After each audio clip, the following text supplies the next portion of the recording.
hello আজি সংবিধান দিৱস দেশত প্ৰতি বছৰে আজিৰ দিনটোত অৰ্থাৎ 26 নৱেম্বৰত সংবিধান দিৱস পালন কৰা হয় 1949 চনৰ আজিৰ দিনটোতে ভাৰতৰ সংবিধানখন গৃহীত হৈছিল আৰু গৃহীত হোৱাৰ স্মৃতি আৰু ভাৰতীয় সংবিধান প্ৰণয়নকাৰীসকলৰ অৱদানক সন্মান জনোৱাৰ অৰ্থে আমি আজি এই সংবিধান দিৱসটো পালন কৰোঁ ভাৰতৰ ৰাষ্ট্ৰ পৰিচালনাৰ সংবিধান 1949 চনৰ 26 নৱেম্বৰত ভাৰত সংবিধান পৰিষদে গ্ৰহণ কৰে আৰু 1950 চনৰ 26 জানুৱাৰী সংবিধান কাৰ্যকৰী হয়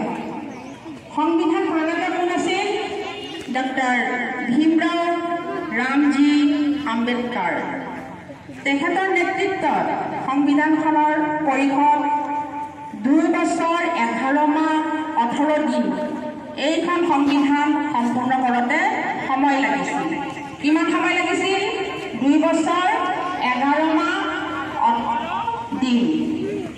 ভাৰতৰ সৰ্বোচ্চ আইন সংবিধানখনে ভাৰতক সাৰ্বভৌম সমাজবাদী ধৰ্মনিৰপেক্ষ আৰু গণতান্ত্ৰিক গণৰাজ্য বুলি ঘোষণা কৰিছে আৰু দেশৰ প্ৰতিগৰাকী নাগৰিককে ন্যায় সমতা আৰু স্বাধীনতাৰ আশ্বাস দিছে তথা ভাতৃত্ববোধক প্ৰসাৰিত কৰাৰ প্ৰয়াস কৰিছে ভাৰতীয় সংবিধানখন বিশ্বৰ আটাইতকৈ দীৰ্ঘতম লিখিত সংবিধান হিচাপে স্বীকৃত 1950 চনৰ 26 জানুৱাৰীত সংবিধান কাৰ্যকৰী হোৱাৰ সময়ত সংবিধানত মুঠ 395টা অনুচ্ছেদ 8টা অনুসূচী আৰু 5টা সূচী আছিল অৱশ্যে সম্প্ৰতি দেশৰ সংবিধানখনত 448টা অনুচ্ছেদ 12টা অনুসূচী আৰু 25টা সূচী আছে উল্লেখ্য যে ভাৰত চৰকাৰে গেজেট অধিসূচনাৰ জৰিয়তে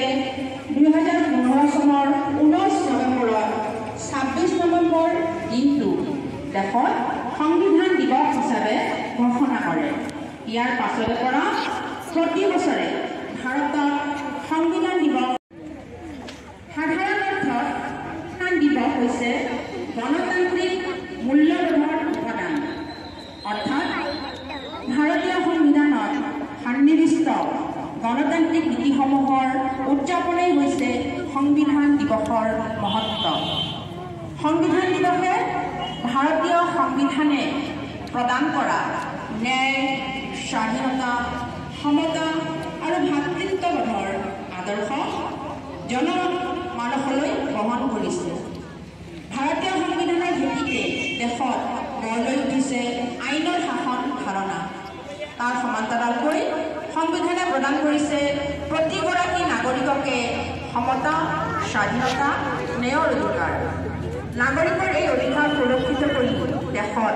আইনৰ শাসন প্ৰতিষ্ঠা সন্দৰ্ভত প্ৰতিগৰাকী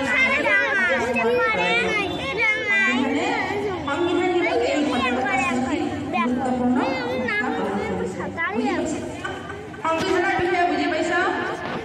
বুজি পাইছা নে নাই ভাৰতীয় সংবিধানে নিশ্চিত কৰা ধৰ্মনিৰপেক্ষতা সমাজবাদ গণতন্ত্ৰৰ দৰে সাংবিধানিক মূল্যবোধ আৰু নীতিসমূহে ভাৰতীয় সমাজৰ বৈচিত্ৰ্যপূৰ্ণ তথা গুৰুত্ববাদী ব্যৱস্থাটোত ঐক্য আৰু সমতাৰ ধাৰণা ফলপ্ৰসূ কৰি তুলিছে এই সাংবিধানিক মূল্যবোধসমূহ দেশৰ সৰ্বস্তৰ জনসাধাৰণৰ মাজত প্ৰচাৰ আৰু প্ৰসাৰ সংবিধান দিৱসৰ অন্যতম প্ৰধান উদ্দেশ্য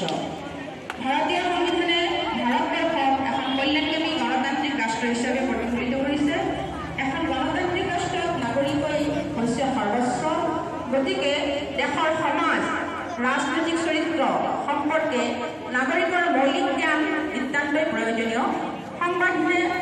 সংবিধানে নিশ্চিত কৰা দেশৰ গণতান্ত্ৰিক প্ৰক্ৰিয়াত সংবিধান প্ৰদত্ত অধিকাৰ আৰু কৰ্তব্য নিশ্চিত কৰি সক্ৰিয়ভাৱে অংশগ্ৰহণ কৰিবলৈ উৎসাহিত কৰে আমাৰ এই সংবিধান দিৱস